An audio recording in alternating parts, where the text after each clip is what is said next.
বাবার মৃত্যুর সময় পাশে না থাকার অভিযোগ তুলে তৃতীয় স্ত্রী রিয়া মনির সঙ্গে সংসার না করার ঘোষণা দিয়েছেন আলোচিত কন্টেন্ট ক্রিয়েটর আশরাফুল হোসেন আলম ওরফে হিরো আলম। তার অভিযোগ, মুমূর্ষু বাবাকে নিয়ে তিনি হাসপাতালে প্রায় 1 মাস অবস্থান করলেও স্ত্রী রিয়া মনি তার বাবাকে দেখতে আসেননি, বাবার লাশও দেখতে আসেননি।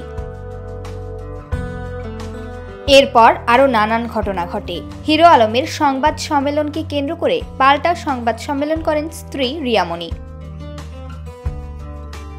তবে হিরো আলম এবার জানালেন তিনি আর বিয়ে করবেন না। সামাজিক যোগাযোগ মাধ্যমে বুধবার বিকেলে তিনি লেখেন, আর ভুল নয়, একটা মেয়ের উপর নির্ভর করে ভুল করেছি এতদিন, এবার 7টা জুটি তৈরি করব, নতুন নতুন মেয়েদের নিয়ে কাজ করব, তাহলে আমার দর্শকরাও নতুন কিছু পাবে।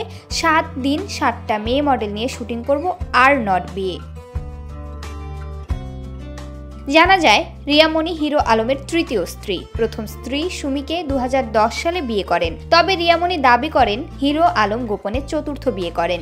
গণমাধ্যমকে তিনি জানিয়েছেন হিরো আলম তার সাথে প্রতারণা করে চতুর্থ বিয়ে করেছেন।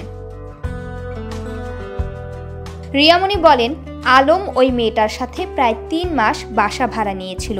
আমি তার থেকে দূরেই ছিলাম। অফিস ছিল এক জায়গায় আর আমাদের বাসা ছিল অফিস থেকে দূরে। সেক্ষেত্রে আলম নিয়মিত বাসায় আসতে পারত না, আর ওই মেয়েকে নিয়ে ওই অফিসের কাছের বাসায় নিয়েছিল। ওই মেয়ের সাথে আলম 3 মাস ছিল। প্রমা কান্তা কোয়েল, বার্তা 24।